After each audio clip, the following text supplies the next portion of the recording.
Okay. Hey, good morning. Good morning, my friends. Bob, K6UDA. Welcome back to another edition of the Southern Idaho Preparedness Net. And good morning. Let's see, who do we have in the house today? Tim. Tim Roman is in the house. Good to hear you, my friend, or see you in there. Shell is also in the house driving today, so she's just listening. Very cool. Gene McPhee, N3XUS, is in the house. S. Schupel, KK7RDO, Shannon. Good morning, everybody. I hope you brought your coffee. It's going to be a fantastic day. Yes, it is. Yeah, hey. Good morning. Miko Wolf is in the house. My farmer friend, K7CAN, also in the house this morning. Rhett, good morning. Let's see. Man, I'm a little behind the 8 ball this morning. I woke up a little bit late, and hey, you know what? It is what it is. Man, we got kind of a big shoe for you. Is anything working? Is this working? I have new graphics and new stuff that should actually. Looks like we got 14 people in the house right now. 7 nodes online. That ain't working. Let's see. My lower third. I had all this really, really cool stuff ready to go. And now it isn't. KJ7RAR in the house. Good morning, my friend. We'll have some very cool stuff. I think you guys are going to really enjoy some of the new format changes that I've got planned here that we're going to kind of start executing today, because it's going to give us a lot more latitude, especially when we bring guys like Sierra Slim back into the live stream. You know, I love studying with Terry, Sierra Slim, studying end time stuff. It's a lot of fun. Let's see, my news desk Chiron. How come that's not doing anything? Not doing anything there. There it is. There it goes. Okay. So, yeah, I got a little bit of new bling that we'll be working on. But anyway, I love studying with Terry, like I was saying. And you know, the last time Terry did the net, or did a portion of the net, we got a couple of, or at least one local complaint, and we've got a very small community here in the Magic Valley. It's a pretty small community, so when you get one repeater complaint, it does carry a little bit more weight.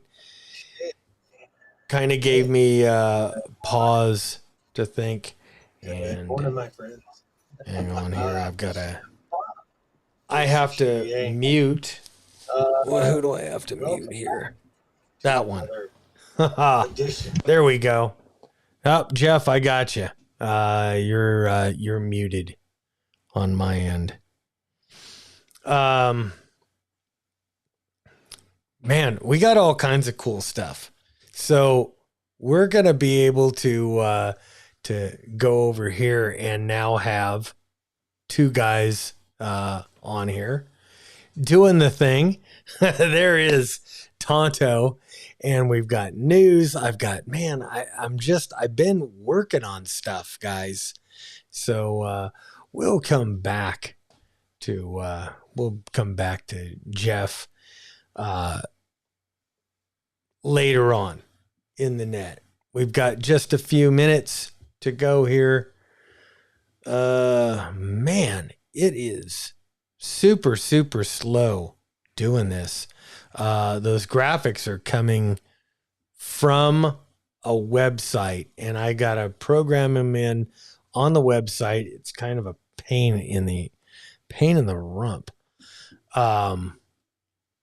But and I can make them go away. So, uh, I've kind of got the schedule up here. 0900 net begins. Right now we're just kind of warming up, making sure that everything works here and that things are working. We'll talk a little bit about the Saturday net changes. It's not much, and then we'll get into our and we're going to take effect some of the net changes. So if you're on the radio side, and I didn't bring that up on the big screen here, over here. If you're on the radio side and you want to stick around for the rest of the net, we're going to kind of abbreviate the radio side so we can get back to more of um, a conversational net and provide a little bit more. We're going to do the news. We're going to do sit reps because that is the basis of what the net was supposed to be. It was supposed to be passing traffic, passing news and information. And I think I definitely get a lot more participation over here on YouTube or on Rumble. I'll tell you what. Last was it Saturday or Sunday? The day that Trump had second his second life was used up on the golf course. Jeff and I went live. We had at one point unannounced. I mean, we just went live on Rumble. And at one point we had like 30, almost 40 people online on Rumble, rivaling what this is. And this is a scheduled live stream over here on YouTube. And yeah, there's a lot more subscribers over here. There's 45,000 subscribers over here on YouTube. I think a vast majority are not interested in stuff like this. They're not interested in preparedness stuff. Today, though, we're going to be talking about your prepper library, your ham radio library, and keeping important stuff safe versus the weight of having huge books or huge amounts of books. And what happens if you got to bug out? I mean, what books are you taking? What books are you going to have to leave? And some of them are important books.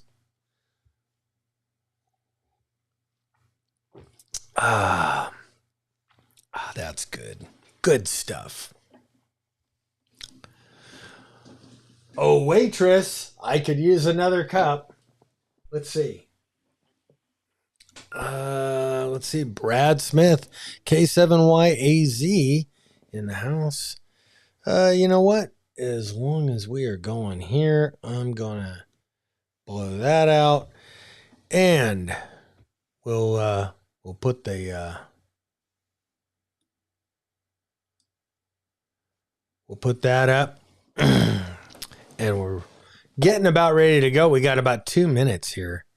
NetLogger is up and running. Everyone here is logged in thus far. Very, very cool, man. This is I'm excited about some of the net changes that we're gonna do, and we'll talk about that in just a couple of minutes when we start the net. Because that's gonna affect the guys on the radio. My camera settings look great on my machine. They look like junk on Bob's. And I don't know why. It looks like, Jeff, you might have some kind of a LUT issue, like a color profile issue. I don't know. 18 people on the net this morning, or on the live stream. We've got looks like 7, 1, 2, 3, 4, 5, 6, 7, 8 nodes, and I didn't pull that up. Didn't pull the node list up on the computer over here. So today I get to run over there. But anyway, it looks like it's about 9 o'clock, so I'm going to go ahead and start this guy.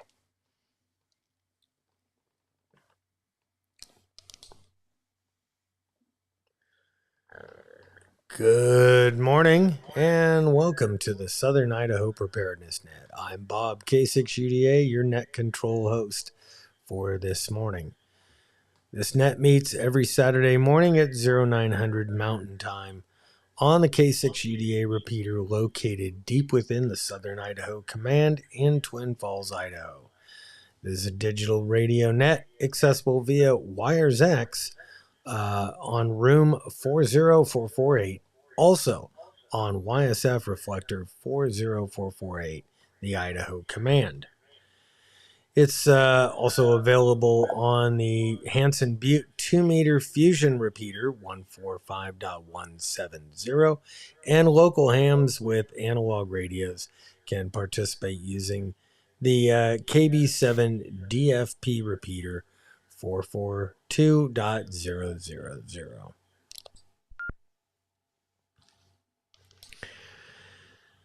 The purpose of this net is a free exchange of information related to emergency preparedness, commonly known as prepping.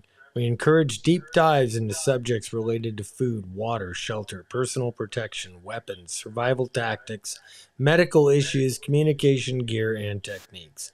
Looking for subject matter experts to lead discussions on all these various subjects. If you have material you'd like to present or discuss when you check in, please indicate that you have a subject.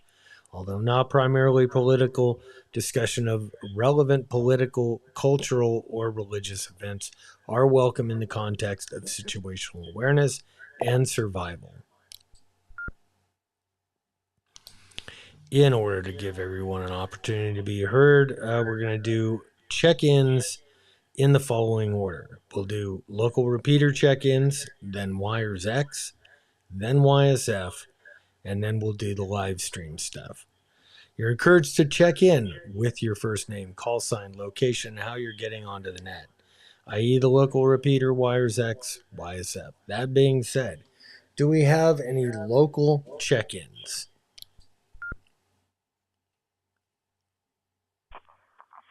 Kilo Juliet 7, Romeo Alpha Romeo Terry, Twin Falls, monitoring on the radio and on the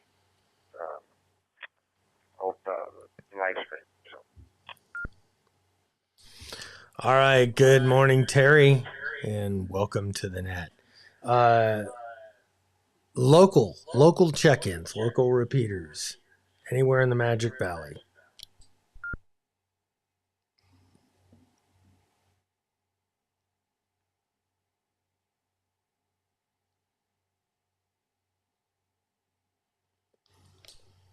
Okay, that was fast.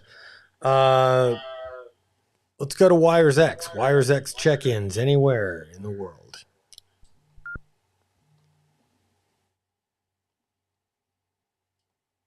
Kilo Delta 9, Yankee, Sean in Noblesville, Indiana.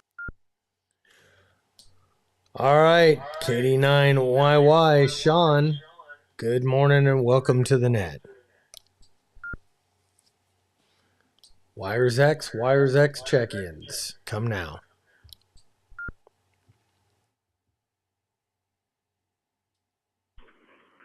W6CJ, J, Northeast Los Angeles, 5 watt Wires X hotspot covering the area. All right, Jay, good morning. Welcome to the net. Good to have you. Wires X check-ins. Come now.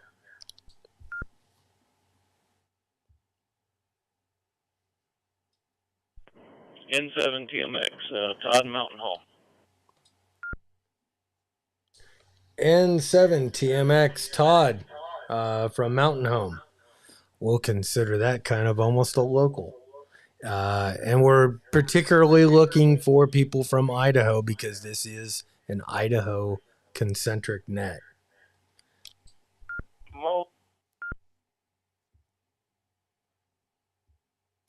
Oh, I think I cut somebody off.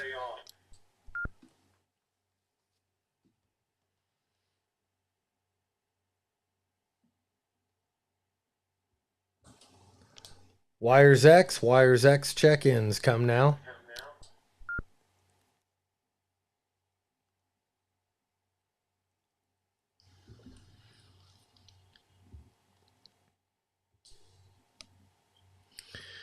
Okay, YSF check-ins. Come now.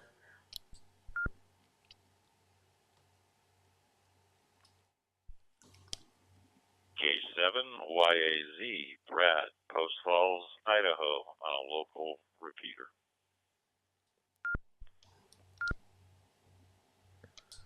All right, K7YAZ. Welcome to the net. Good to have you. Let's see. Oh, were you coming in on the KF0OHU repeater?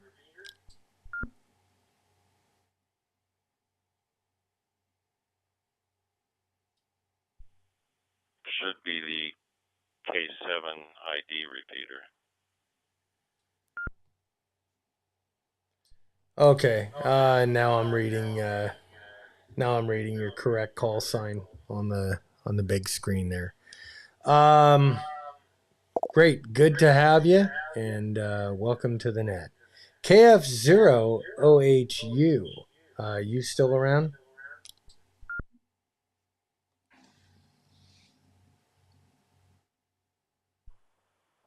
Yeah, this is KF0OHU. This is Sean up in Fridley, Minnesota. Yeah, that was weird. I was kind of watching the dashboard and didn't see anybody on, and yeah, my call sign was up on it too, but somebody else's transmission came through, yet you got my call sign. That was kind of different.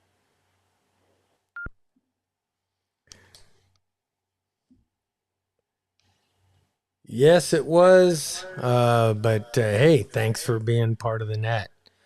Getting quite the little crew here on YSF this morning. We'll open it up to anybody, anywhere, any mode. Check-ins.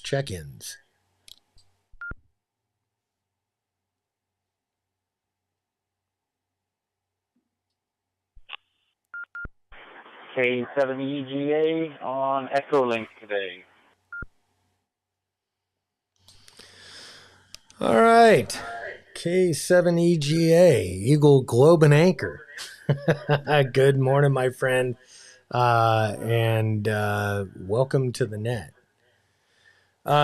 Check-ins for the Southern Idaho Preparedness Net. This is Bob, K6UDA.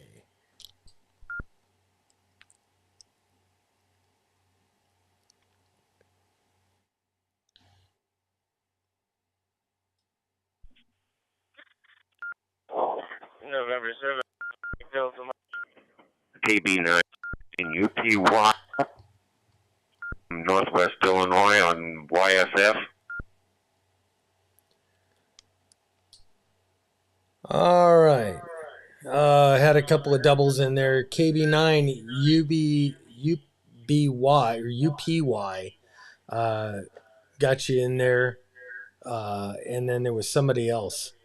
It looked like off the KB7SQS repeater or node.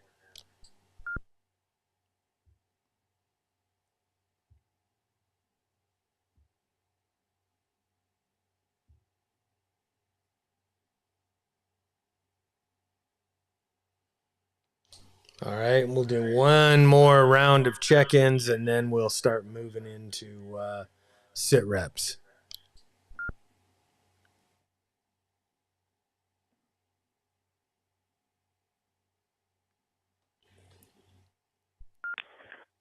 November 7th, Mike Delta Mike. All right, N7, Mike Delta Mike. Good morning and welcome to the net. And where are you from? And how you getting in?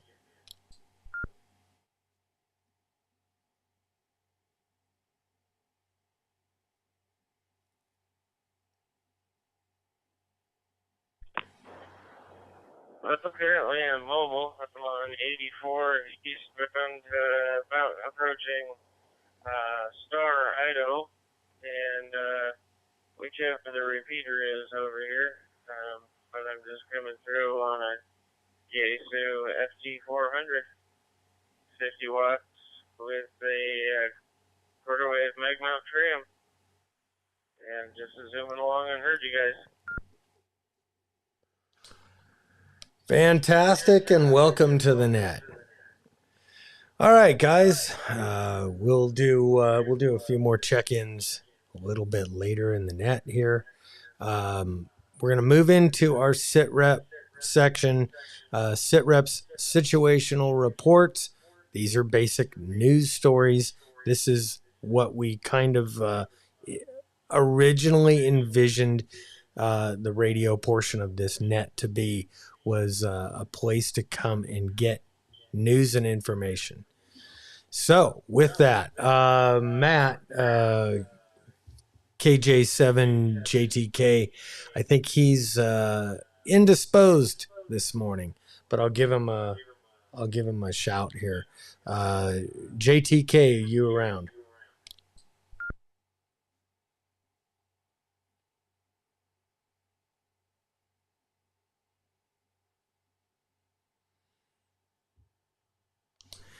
Yeah. Looks like Matt is not here this morning. I have a couple of sit reps. We are moving closer to World War III every day. On the Middle East front, Israel this last week detonated hundreds of Hamas leadership pagers, killing and injuring hundreds of known Hamas leadership. 2 days later, thousands of Hamas two-way radios. These were found to be ICOM clone radios. Those were detonated, killing and injuring thousands more in a big escalation of the war in the Middle East. In other news, there was a second assassination attempt on President Trump in as many months. Would-be assassin Ryan Wesley Routh from Hawaii was captured after Secret Service agents fired on his sniper position outside of Trump's golf course last Saturday. Routh had been acting as an agent for the Ukrainian government, recruiting foreign fighters to battle the Russians. He most recently lived in Hawaii and traveled first class to Florida while claiming a monthly income of $3,000 a month. I'm going to let it drop here. And this is K6UDA for the Southern Idaho Preparedness Net. couple of questions that immediately come to mind about that. How did he know where to set up his sniper's nest? He's not from Florida, had never been there as far as I know. And how did he know where to set that little sniper nest up? How did he know that Trump was playing golf that day? This was an unannounced, not on the calendar day of golf for President Trump. Makes you wonder. And why didn't the Secret Service use drones or anything else to help surveil this golf course and find this guy before Trump was one hole away?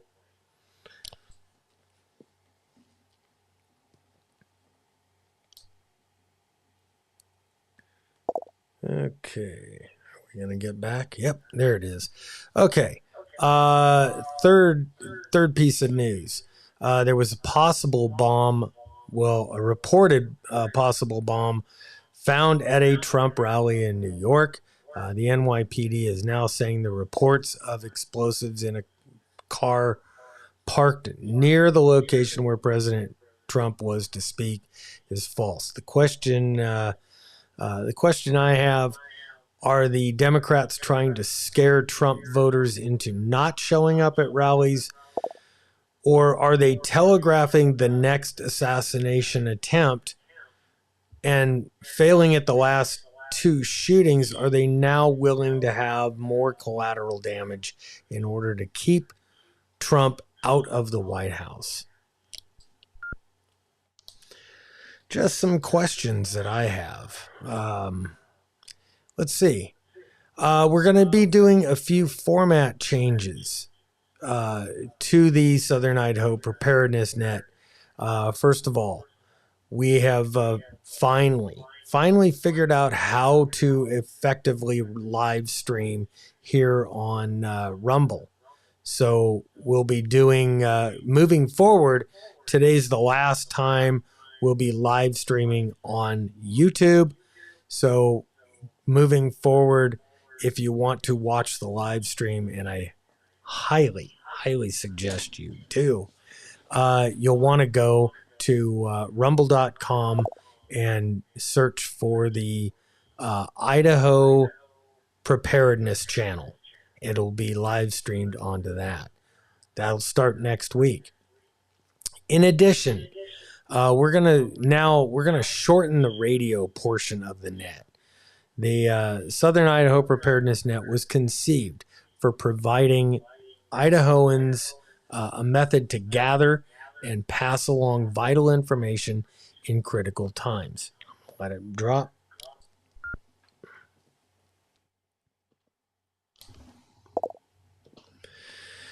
So we're providing some news stories right now. It's a place to gather. We're practicing right now. I'm not passing along any news and information right now that isn't readily available on every other website or news site. But we're practicing for that eventuality when the news might not be flowing so freely, when it might be just full of government propaganda or some other thing, and we're not getting news and information that's vital to our survival and our interests. So, moving forward, we're going to still meet on Saturdays just like we do now. We're going to do check-ins just like we do now. We'll pass along the sit reps. And then we're going to go ahead and end the radio portion of the net after we've completed our basic tasks. Now, why is that? It takes a tremendous amount of resources to do both the live stream and run WiresX and YSF and run the net the way we do. It's a huge amount of internet resources, and it's very hard to do. We typically get around 10 to 20 check-ins on the radio. And I understand there's a lot of people that are reluctant to put their call sign out on a net of this type.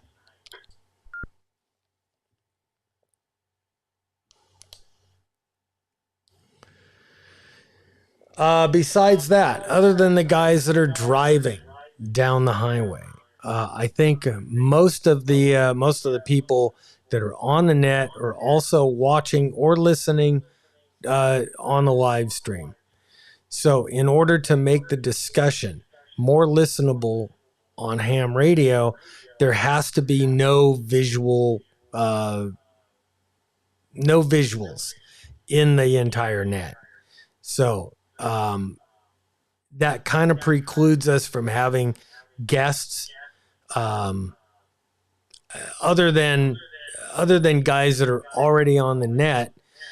I have often thought about bringing some very, very important guests onto the live stream. Can't do that because if they don't have a ham radio license and they're talking and I'm keying up and they're now passing, or I am now passing third party traffic, which if you've got a ham radio license, you know that is a kind of a big no-no.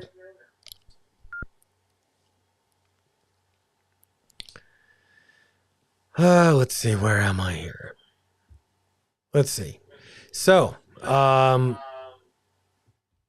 doing these changes, I think it's going to let us have more of a conversational net. We're going to be able to bring guests in. We're going to be able to do live demos, make it more like a traditional live stream once we're done with the radio portion of the net. The YouTube channel is going to return to a ham radio format. It'll be hopefully more cinematic, more engaging to the average user. And then the stuff we do over here on Rumble, or that we do on Rumble going forward, will be on Rumble only, won't go out to the YouTube crowd. So if you're watching this on YouTube, please subscribe over there on Rumble. And this is Bob, K6UDA for the Southern Idaho Preparedness Net. Do we have any more check-ins on the Southern Idaho Preparedness Net?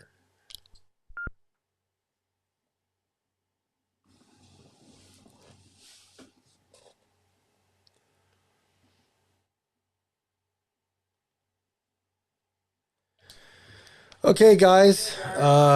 What I'm going to do then is I'm going to go ahead and close the radio portion of the net, and we're going to move into our main presentation on the live stream, which is we're going to revisit building and maintaining your prepper library.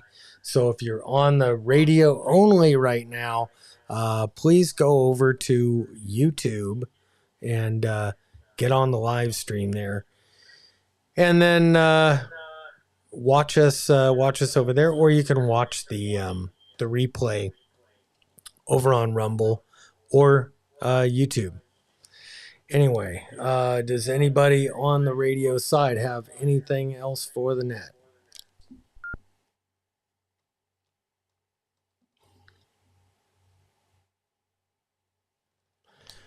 Jeff, KD8IOK, do we have anything important to pass along on the from the live stream side before we break?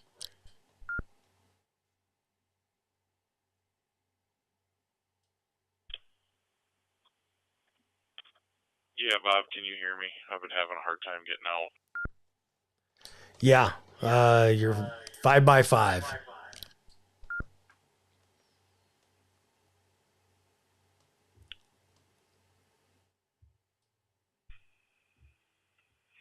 Copy that. Yeah, Howard online says the upcoming East Coast longshoreman strike will cause global long-lasting disruption of shipping overseas goods. I've seen a little bit about that, but I haven't read up on it yet. And that appears to be everything as far as sit-reps.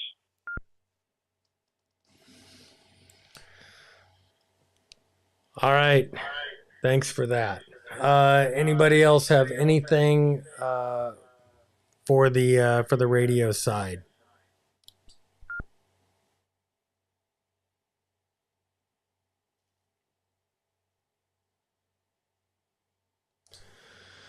All right, with that, I'm going to go ahead and end the radio portion of the net. We're going to continue over here on YouTube today for the main program. This is Bob, K6GDA, for the Southern Idaho Preparedness Net. Thank you all for being part of the net, and look forward to seeing you next week and catching you on the live stream for the rest of the presentation.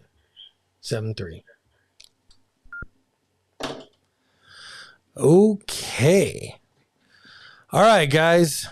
That is basically the new format of the Saturday morning nets.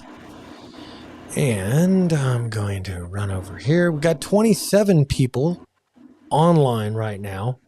13 thumbs up. And I am going to run. Let's see. Let's come over here.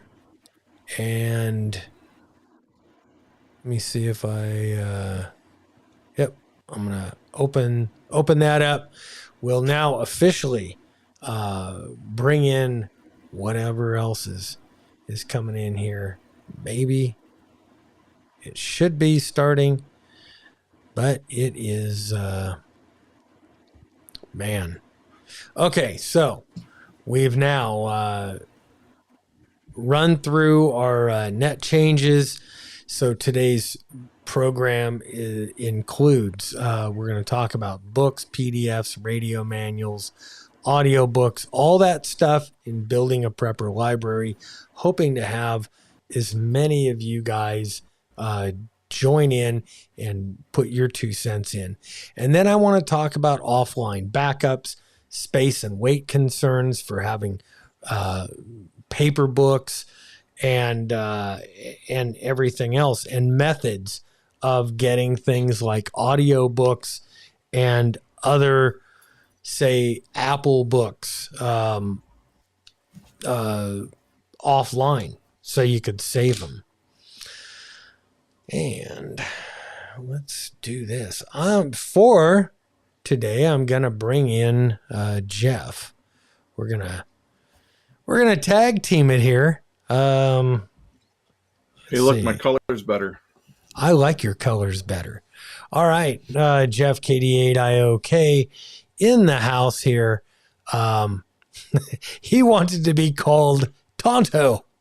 So, for the purposes of our net, we can run now on tactical call signs, whatever we want to call it ourselves. Yeah, I'm Cool Bob. That's a nickname I haven't heard for a long, long time. Let's see. So, Jeff, let me pull up.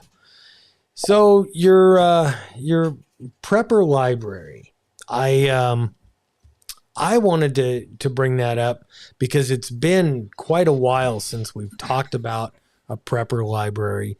We've obviously got new people in the house. And I'm just looking at stuff around here. So things you want to talk about or that we want to discuss here. Fiction versus nonfiction. There's some fiction books out there that are super, super helpful.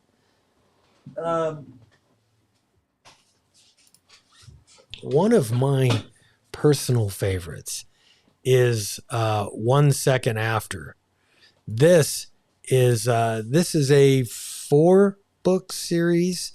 1 second after, 1 day after, 1 month or year, and then a couple of others. But I'll tell you what, this is what opened my eyes completely. And then there's the. Oh, did you say something, Jeff? Yeah, I said right there on the bookcase. Oh yeah. Oh, there it is. There it is, right on the bookcase. Yeah, I brought in a whole bunch of books. Others that are just fantastic that I think, and I kind of want this to be a book review.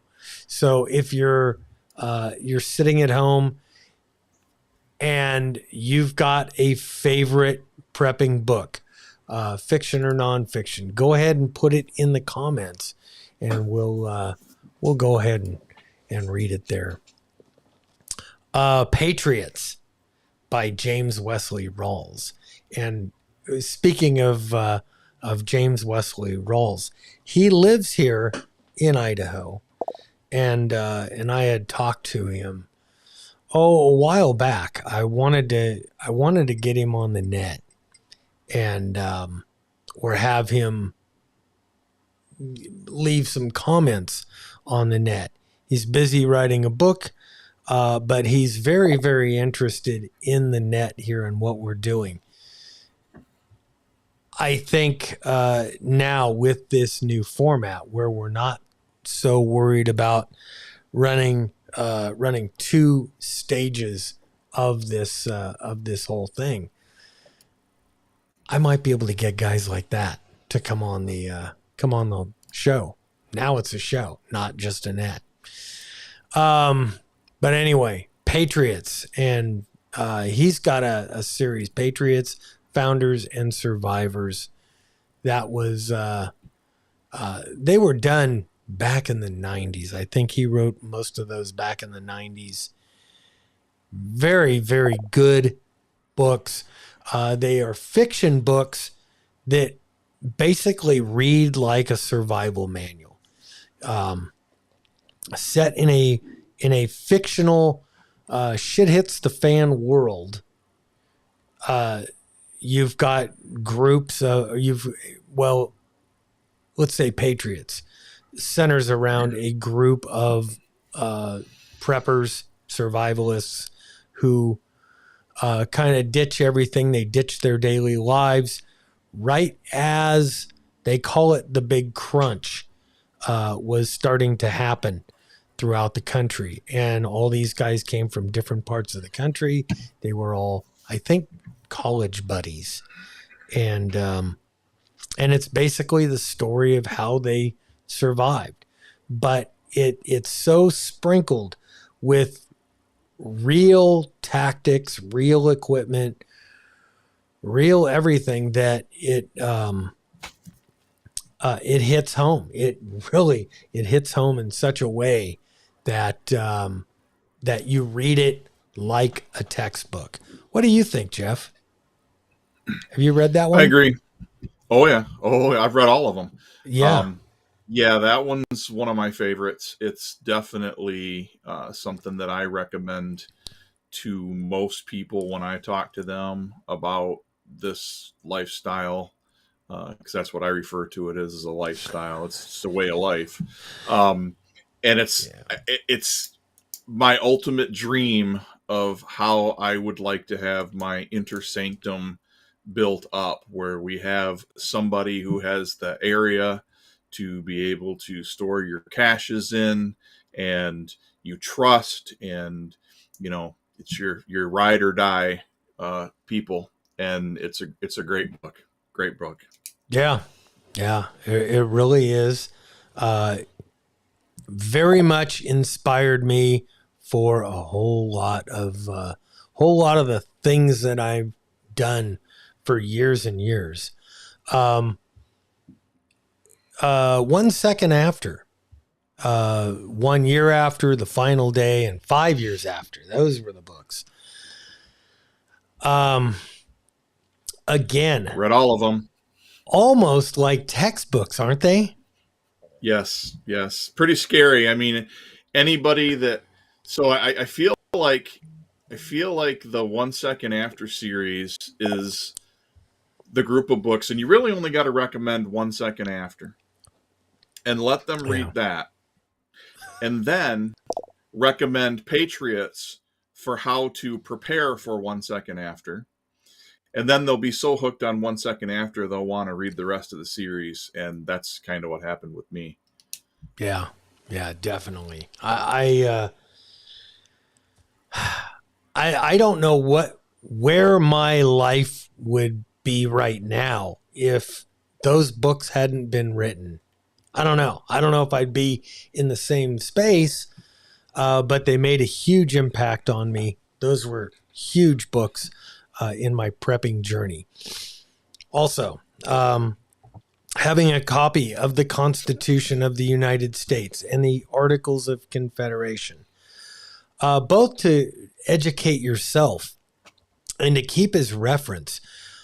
I have a feeling if it doesn't happen in the next, we might get a reprieve for 4 or 5 years.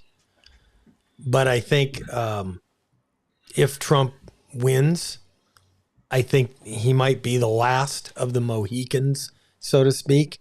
And I think the next time we'll get, unfortunately, we'll get a Gavin Newsom kind of a character in there, and they'll tear the United States apart.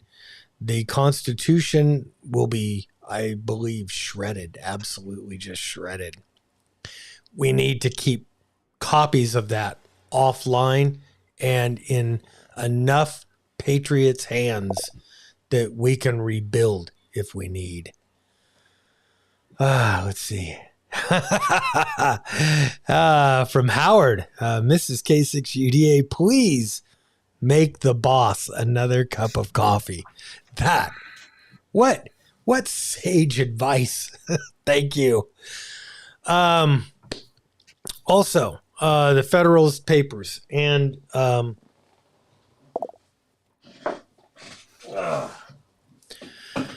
the Bible. This is my U.S. Army copy of the Bible. The problem with this one, and I love this, is 50 or 60-year-old eyes. Wow, I could read it better on the screen than I can just looking at it. That's amazing. It's so small that it's hard. So I also have it on my phone. I also have it on an iPad. Much, much easier to read, but super important book. I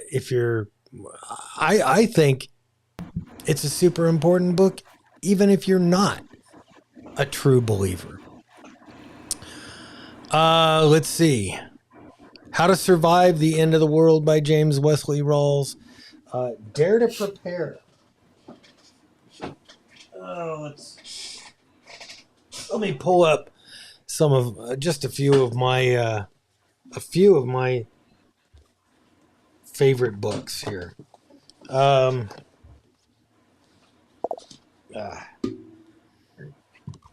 Understanding and Surviving Martial Law. Great little book. This is a super thin little book. Kind of an updated one called Prairie Fire, which was super informative by a guy named Clay Martin, who was a special forces guy not too long ago. I think he was just out of the military when he wrote that one a couple of years ago.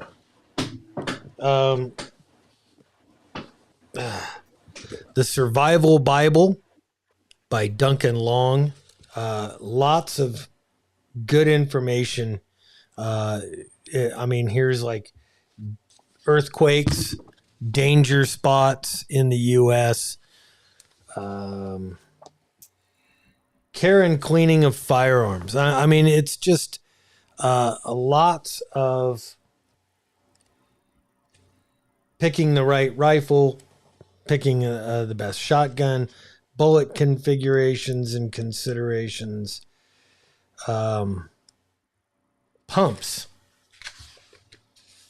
And I'm not talking about pump shotguns, but like water pumps, how to fix them, what to consider.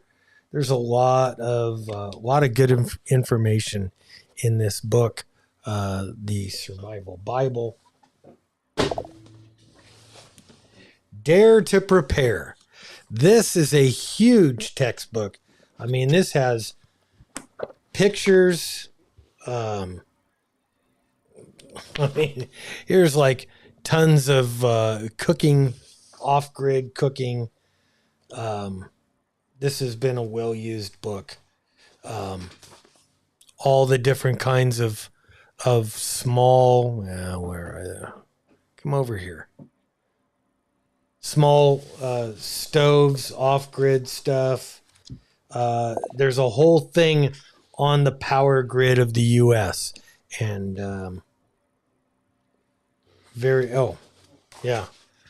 generators.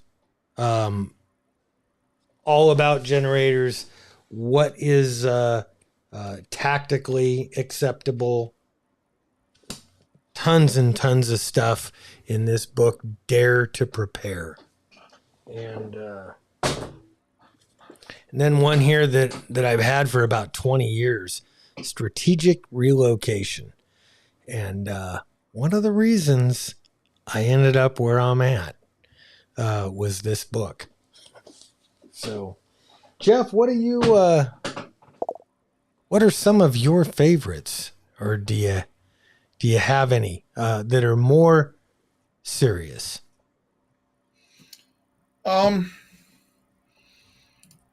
Some, like I'm just starting to get into a book from Selco. It Can Happen to You and You Can Survive It. It's just a small little blurb. It's not really a book. I'm more so into keeping like small PDF style documents that have to do with herbal medicine, prepping matrices, foraging for edible and medicinal purposes, things like that. And I try to keep them on a actually right now they're still online. I download them as I use them. And we are starting a little group here locally, finally, and I am putting all these things up on a shared Proton drive so that all of my brothers and sisters that are part of the group can browse through them, find what they see is interesting, and then download what they want, print what they want. So don't really have a whole lot in print other than the books that we've already talked about and that other one that's next to 1 second after the disaster ready home, which is little tips and tricks about things to store and how to store them so that they're in plain sight, not to be seen. But other than that, I don't have a lot of books in print currently. Okay. Yeah, I've got quite the little library here, like on my phone. Radio manuals, the DX10. Well, I've got 1 second after on here. My FT5. Just lots and lots of, there's some of the Wesley Rawls books, Glenn Beck books, more manuals for everything. Lots, man, I've got just a ton of stuff on here for all my ham radios, lots of electronics gear. That's on Apple Books. Some of them are PDFs, which are easy enough to transfer over to a say a thumb drive. And I think almost everything I own, if I can get it backed up to a thumb drive where I could pull it off of that. And I've been having some issues with that, trying to get those off. So that's part of what I wanted to talk about today was do people have good ways to get that stuff, your PDFs and your say Apple books or your Kindle books backed up to say a little thumb drive like this, or several thumb drives. You know, it would be very, very nice. This, to me, if you've got a bug out for whatever reason, here, this is kind of my last stand place. But, you know, there could be a fire, earthquake, a volcano eruption that forces me out of here. And it would be much easier to take stuff on this than it would be for me to try to pack up that entire library. So anybody out there that has information that would help me, if it'll help me, it'll help you. You tell me how to do it. I'll pass that information along. The Anarchist suggestions Cookbook. on this. Yep. The Anarchist Cookbook. Gene McPhee says, not how to be one, but how to recognize them and their methods. Yeah. It's very important to know your enemy. And to know your enemy, you have to,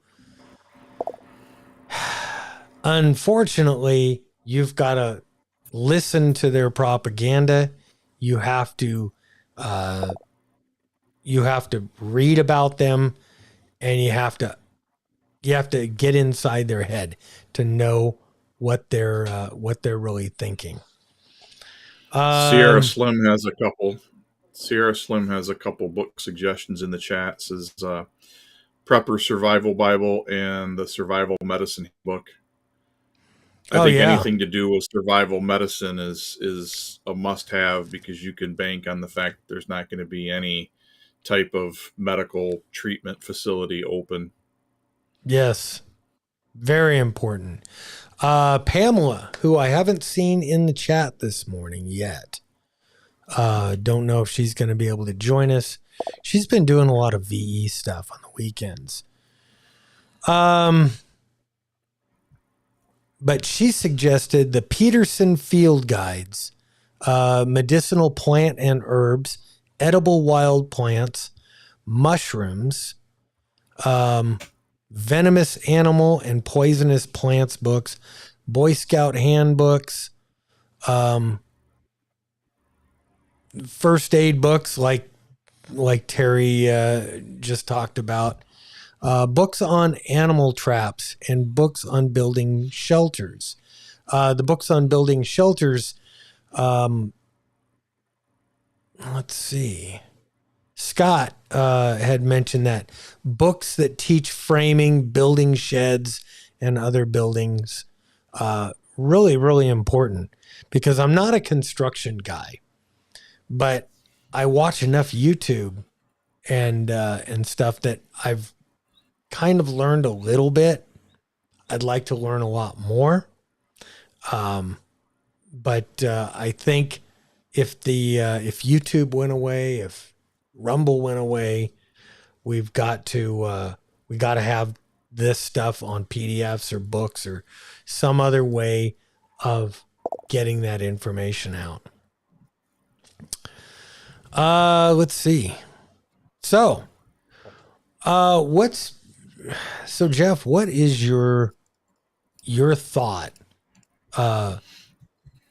Keeping things, what do you draw the line at keeping books as opposed to keeping digital stuff?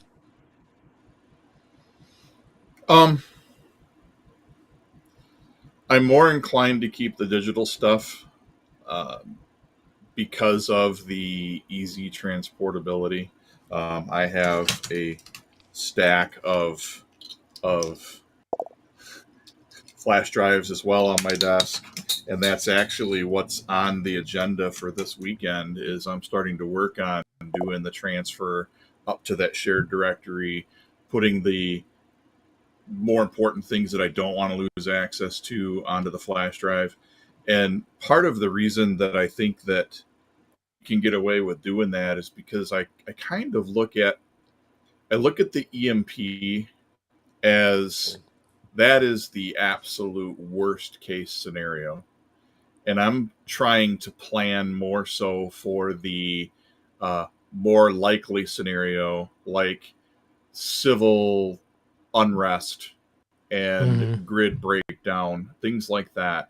And as long as the EMP doesn't come, the things that are on the flash drive should still be able to be readable. You just need to be able to provide a power source to be able to get your laptop or your desktop, whatever it is you're using, to fire up to be able to read it. So I think it's important to get the paper documents, but I also feel that the paper documents are the last ditch effort for when that EMP comes. Otherwise, digital and flash drive should be perfectly fine.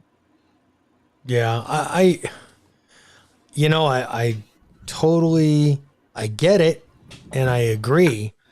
Um, when I really got into this whole prepping journey years ago, 20 years ago, my greatest fear was always the EMP. And that's what I always prepped for because I figured, okay, that is going to lead to the social breakdown, the confiscation of property, weapons, food, um, everything else that we prep for was going to be uh, basically a casualty of that EMP.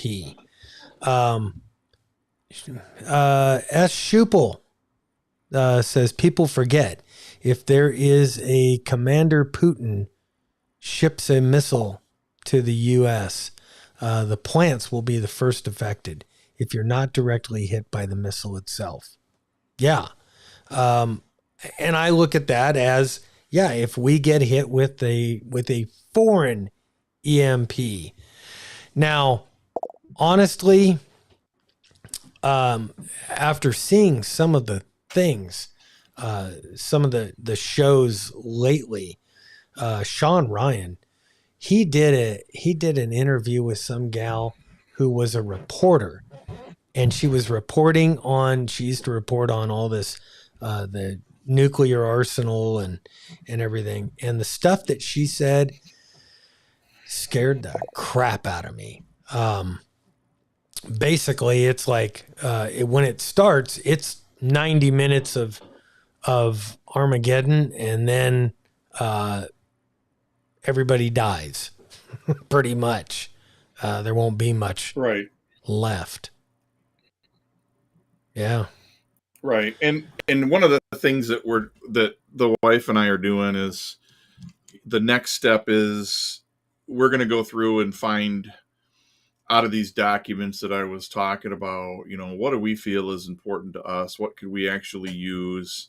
What's something we'll never use? And then print out the things that we know we want to have, print them, Mm-hmm. maybe even laminate them and put them in a binder.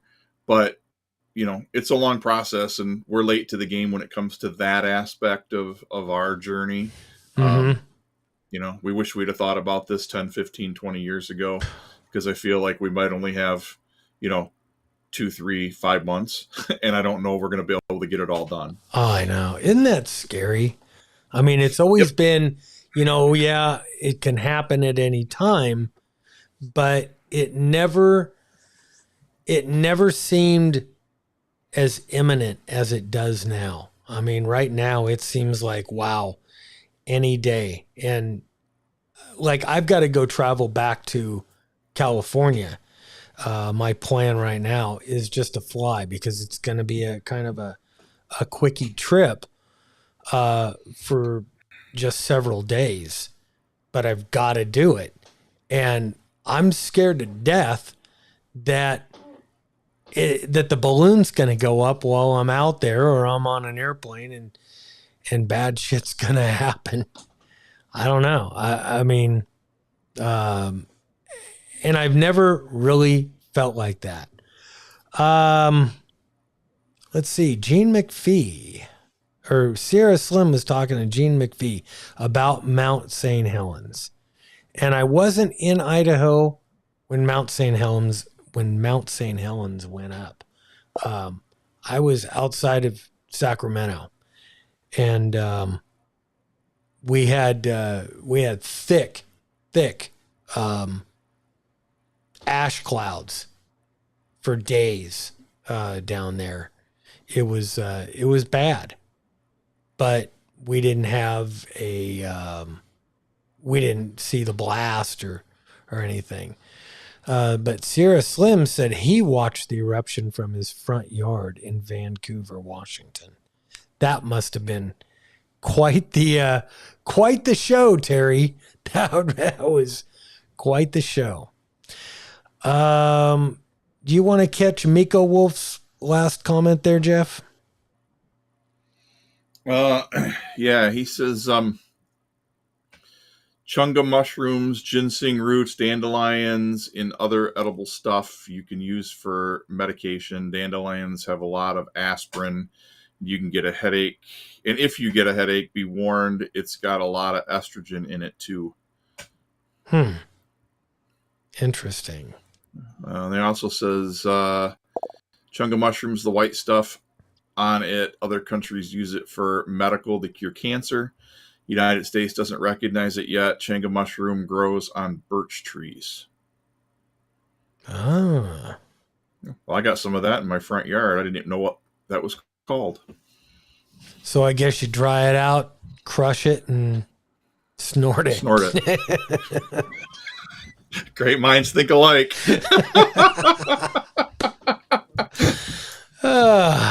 Man.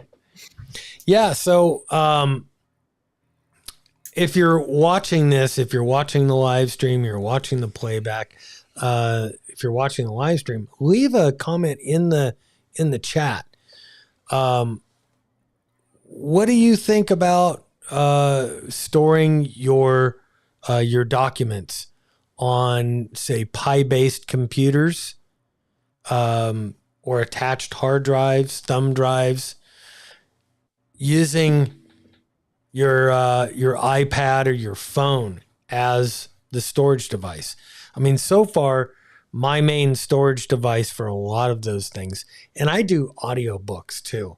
I subscribe to Audible, and it's very easy for me on Audible. I download books, and I could listen to them while I'm going about my, sitting on a tractor, mowing, or doing whatever other things, and I get to hear the books.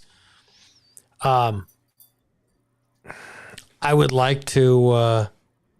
really like to be able to back those up offline, just in case.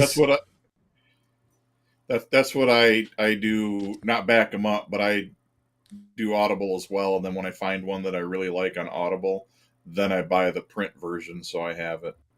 Okay, so you're doing kind of the same thing that I was doing. I would read one on Audible, or listen to one on Audible, and then if I really, really liked it, I would go, okay, let's order it on Amazon, and then get it here. S. Schupel asks, how would you secure your electronics? Not only your computers, but your flash drives and electronic supplies. Are there people out there? There are people out there that want what you have. Yeah. And I wasn't exactly sure what you meant by securing your electronics. But I would say, number one, I keep things in multiple locations. I might put things in Faraday cages So some of them's protected in Faraday cages. I can hide them throughout. You know, these things are very easily hidden. You can bury them. You put them in a airtight baggie with an oxygen absorber, and throw that, you know, underground with some other things, some MREs, or in a tube, a berry tube with some guns and ammo, MREs, and maybe one of these that has all your manuals and your information on there. The other things that I am a big proponent of keeping on the thumb drive are copies of your birth certificate, your driver's license, social security cards, all that stuff, deeds to your house, titles to your vehicles, everything, Marriage license. all of it. So if you have to put your life back together after some kind of a catastrophic event, a house fire, a shit hits the fan, you know, that affects, let's say, the Western United States right now, and you have to flee your house, and you come back 2 months later, and now you've got squatters in the house. All your stuff is gone. It's burned, or they're trying to use it. You're trying to get them out of your house. Well, if you walk up and you go, "Hey, I have a true copy right here. This is my my digital copy of the deed to my house." Well, you don't have the deed to my house with your name on it. If there's law enforcement, you use law enforcement. If there's not, you're gonna do what you're gonna do. All that kind of stuff. I mean, and I've got birth certificates for all the kids and grandkids, everything. So we could pretty much try to put lives back together as needed. But my biggest thing right now is trying to get things backed up offline, and I'm looking for those solutions. So if you have out there a solution, Jeff could use it too. I believe. It's you know, I think, let's see, like this 64 gigs, they've got them in 128 gigs, and maybe close to 1 terabyte little thumb drives. These are 1 terabyte. 1 terabyte? Yeah. Yep. 1 terabyte. I mean, you could put the entire Encyclopedia Britannica on that, and it wouldn't take up hardly any space.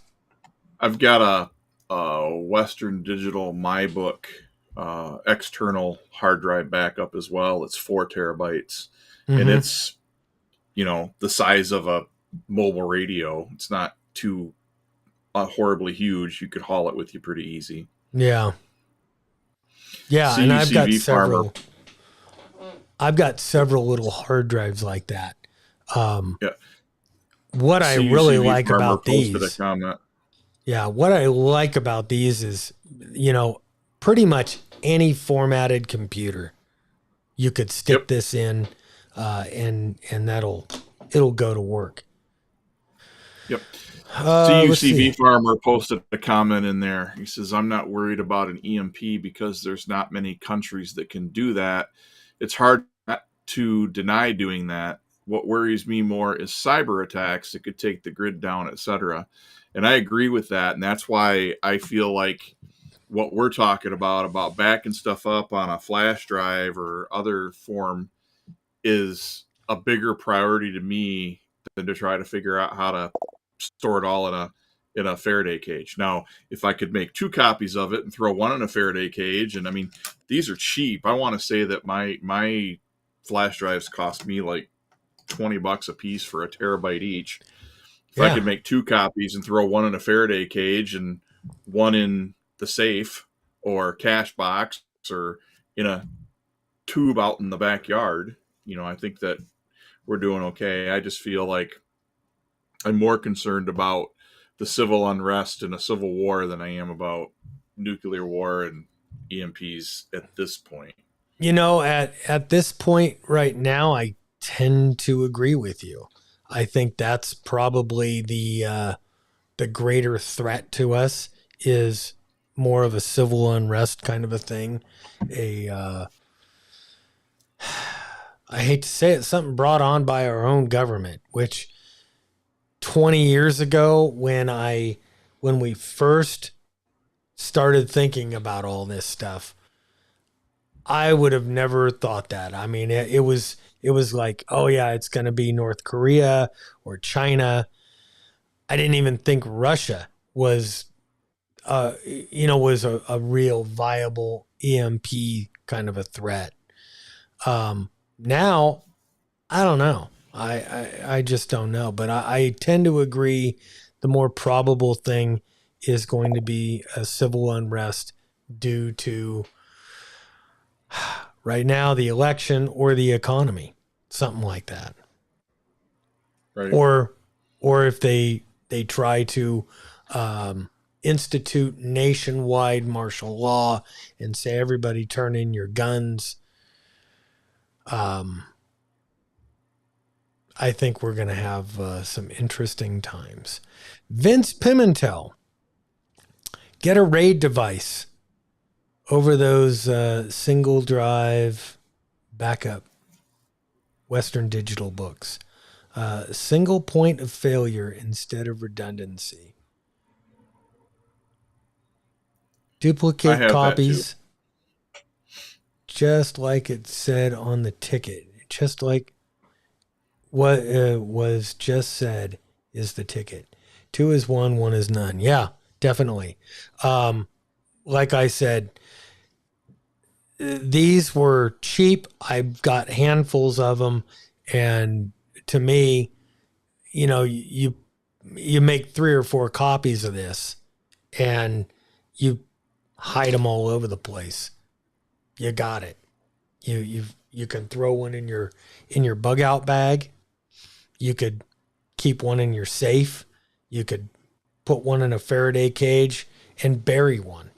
And now you kind of got everything, covered. The best of everything. Yeah, you're kind of covered. I think so. Yeah.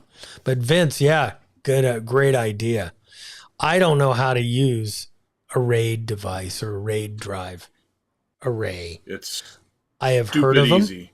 I've seen them, but I've never used it. So it's kind of one of those things that'd be new technology for me.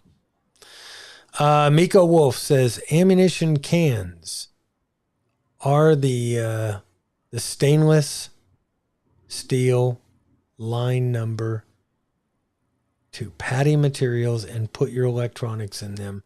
Seal it with metal tape across the lid. Yeah, you have to insulate it.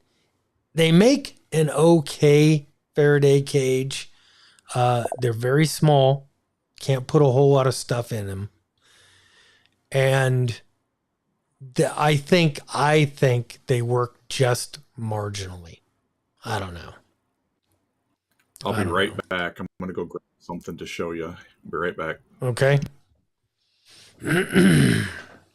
So, 33 people still in the stream, 26 thumbs up. While we're sitting here, why don't you guys let me know, what do you think about our new little format here? Do you like this, where we're doing the talk, more conversational, a little bit easier to do, at least for me. It's a lot easier to do. Is there a difference between RF versus EMP? Says Gene McPhee. I'm not an expert on EMPs. RF is basically radio waves going out there, and they get received by a receiver.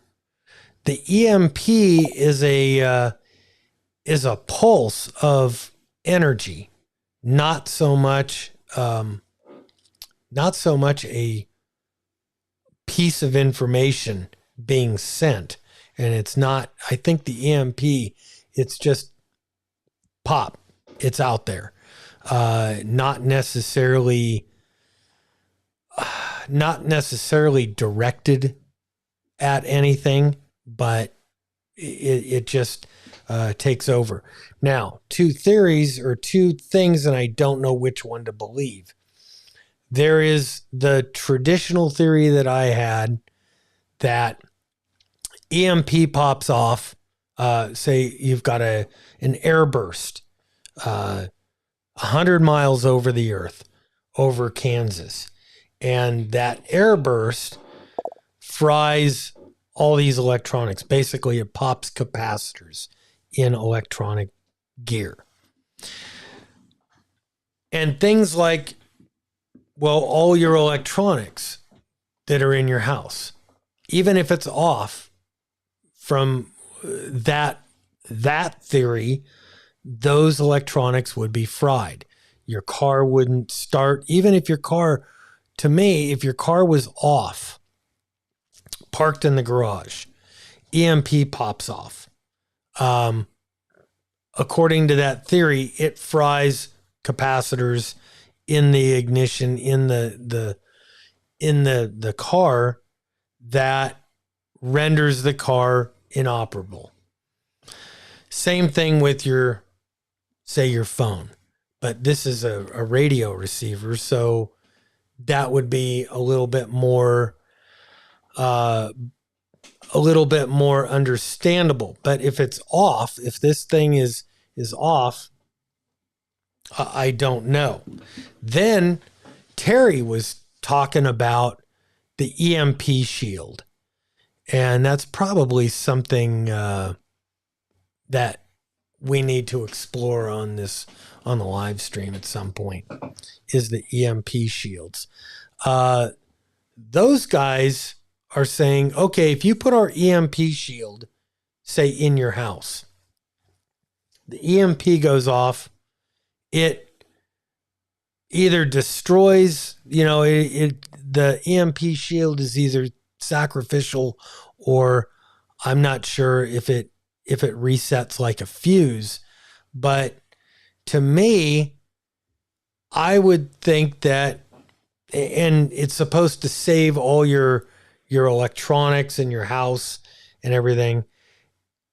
And it makes me think that it's a different kind of a pulse, more like just like a lightning burst. And I could see it for lightning if it hits your house. A lightning that goes off 2 miles from here and hits the ground isn't going to fry my electrical panel. It's got to basically hit the wire or hit the house for it to fry my electrical panel. And the EMP shield, I could see very well. It's a sacrificial little deal, and it takes the hit instead of things down the line like TVs, computers that are plugged in to the house and turned on. To that end, I don't know if it would work, and I don't know how it works. So I wish I did. I wish I knew more about it. I've called the EMP shield people. I haven't gotten a real answer. I haven't gotten. EMP shield disperses the energy from an EMP over a larger area, making it weaker for the things inside. Okay. Interesting. Very, very interesting. And I'm going to, now, here's the thing. We've still got wires X and YSF are up, repeaters up. If anybody's watching, got a radio and wants to get on and got a comment, got something intelligent to say, or something even not so intelligent. But like in induction chargers, those shake flashlights that work on the same principle. So Vince, tell me, since you know a whole hell of a lot more about it than I do, is an EMP more like a lightning strike where you take something and it disperses that energy and it saves everything else downline? Or is it something, because if this is not, I don't know. Okay. Remote desktop. Let's see. Man, the internet is slow. The internet is slow today. Japan got hit with an atomic bomb with U.S. forces. The U.S. communication to a radio. Hang on. To a radio study. Plus tax. Back was made. I hard to follow that. So Jeff, what did you just post? Oh, you went away. I've got no. I was muted. I'm sorry. That was my fault. What I posted was a link to a network access storage unit, which I have one. And this right here will do like 32 terabytes of space, and it hooks up like a backup drive. And this is one of the RAID systems that Vince was talking about. And what it is it takes 4 hard drives inside this unit that you provide. And it's a RAID device is typically something that's what they call hot swappable. So if a hard drive goes bad, it dumps over to the next one automatically. You don't even have to turn the unit off. You could pull the tray out, swap the hard drive, and it's just a real fancy backup on steroids. And this is something that I plan on implementing for like our mass storage. I've used it before with some work that I've done in the past, and I plan on implementing it now. And then this will be the primary backup, and then I can copy the important stuff from it to the little flash drives and stuff like that. But it's a real easy plug and play type system. And that link that I posted in the chat takes you to a website that describes them, and you can do the research in there and find out. They're not super cheap, but they're not horrible. You can get them for anywhere from $300 to $700 plus whatever your hard drives cost, which they're cheap these days. Interesting. And you can store your whole life on it. Yeah, I've heard of them. I've never seen one. Well, I've never really, seen one working, but I've heard of them. I knew what the basic concept behind it was. A couple of good comments here. Kim Campbell, lightning can induce voltages in electronics, can cause damage or not. Lightning does some strange things. Vince, indirect lightning damage is much like an EMP. And that's what I don't necessarily understand. Is that going to take this if it's turned off, or let's just say a radio that's turned off? Is that going to fry an indirect lightning strike? Say it doesn't hit the house, but it hits closer. Is that going to fry the capacitors inside of this when it's turned off? Especially if it doesn't have a battery on it. I don't know. I don't know. Look at Kim Campbell's second comment. It said, I used to be a cell site technician, and we had a site get direct lightning hit, and it only blew a fuse. Had a strike a mile away, and it completely fried the electronics at the site. Electricity is weird. Yeah, it is. Oh, look at that. I could put it up on the screen there.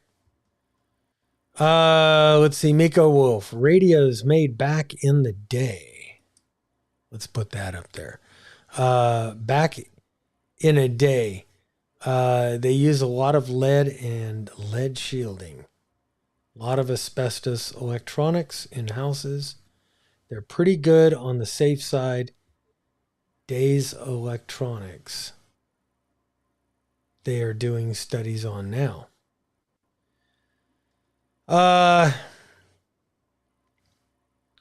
Let's see. W1VET. What is gone now? And high voltage and current has magnetic field. It is the M in EMP. Ah, okay. Okay. High voltage and current. Very, very interesting.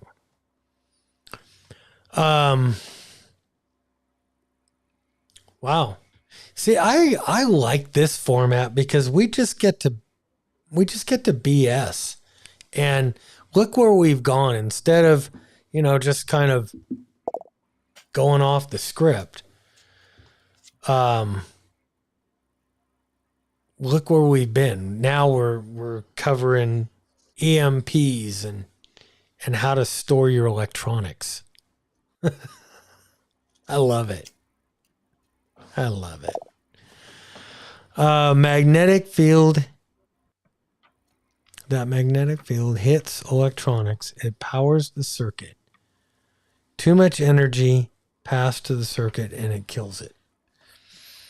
Yeah, that's what I kind of understood it. But Vince, does that, would it affect something that is off? If it's turned off, if it's not hooked up to the grid or anything, would it affect that? And would it fry it? Older cars that do not use computers will be able to run. Yep. Yeah. That's what for years, I always kept I kept old Jeeps, and I had old 60s and 70s muscle cars. Well, that wasn't so much because of the EMP. That was because 60s and 70s muscle cars are freaking badass.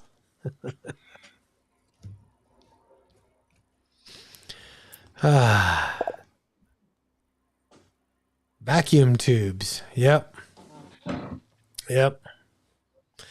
There's a radio that I'm thinking about out here that uses vacuum tubes. An old Collins.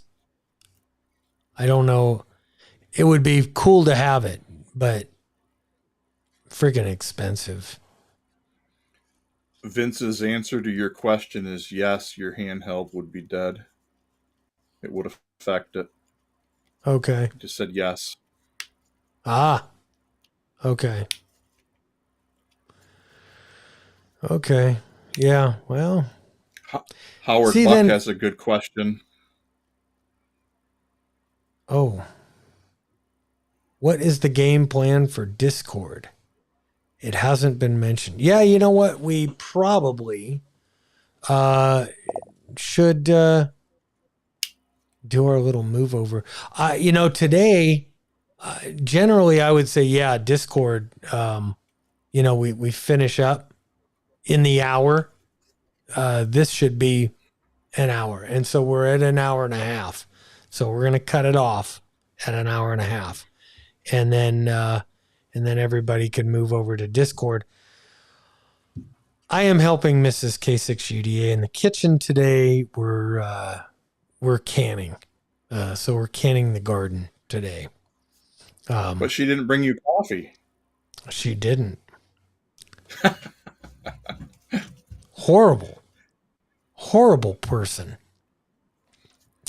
Let's see. It depends upon the strength of the magnetic field when it gets to the device. But yes, very much. Yeah. So, anybody have anything important to say?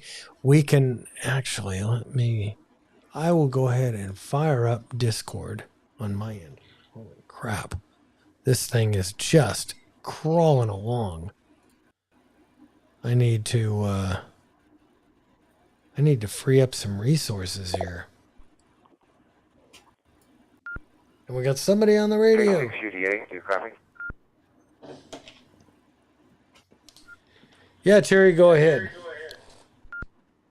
I have something to add to the EMP shield thing if you want me to.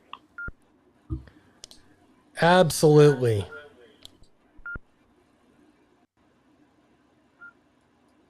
Okay, I just called. Just a minute, let me turn you down. Okay, this is wait a minute, KJ7RIR. Anyway, I just talked with the EMP shield because I have two of them, one for each car and one for the house. And when an EMP attack happens, what it does is it takes the excess electricity that's coming to the car or the house, and it redirects it to the grounding into the car, and it does that more than 500 times a second. And it does that until the excess is gone. It does the same thing. It doesn't ruin the EMP shield. It doesn't damage it at all. The only time the EMP shield will be damaged, pause for a sec. The only time the EMP shield will be damaged is if a direct lightning strike hits it, then it will destroy the EMP shield. And they will replace that for free. There's right from the horse's mouth. Over. Very good. Thanks for the info. And then you're gonna have to get on here. We'll have to do like a 3-shot. But yeah, I think we're gonna end it over here for the day. But thanks for the info, my friend. K6UDA.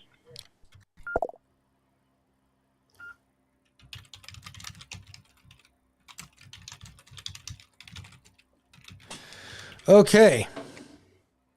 So, for Kim Campbell, Discord, it's kind of like a chat room. Actually, it'll look a lot like this, but we can have as many of us in there as we want. We can have 5, 10, 20 people in there.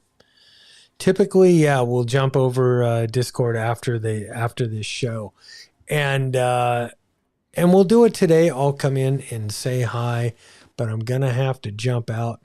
Like I said, I wanted this net or this thing to last really no more than about an hour. So I think we'll have to, going forward, we're going to have to kind of cut it off. So we'll do that. Jeff, you got any final thoughts for today?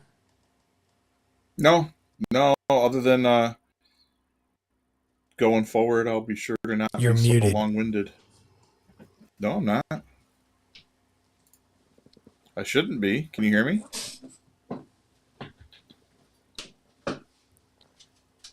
Hello? Oh. No, I had muted you. You're not muted. You muted me. I'm not I'm muted. muted. Nope. The only thing I have is going forward, now that we got a timeline deal, I'll be sure to not be so long-winded. No, I love long-winded. All right, guys. We're going to jump over to Discord for I'm going to be in for just a few minutes. And then I've got to go help Mrs. K6UDA over in the kitchen. So, guys, it has been fun. Tyranny Tube, goodbye. Next week, my friends, we will be live on Rumble. So be sure to follow us on the Idaho Preparedness channel. You also want to follow K6UDA and K6UDA Guns and Ham Radio for all of your for everything, because I'll put everything up there over there, and you won't see this kind of stuff over on YouTube anymore. My friends, thank you very much for joining us, and we'll catch you later. I'm Bob. That's Tonto. We're out of here. See you guys. See ya.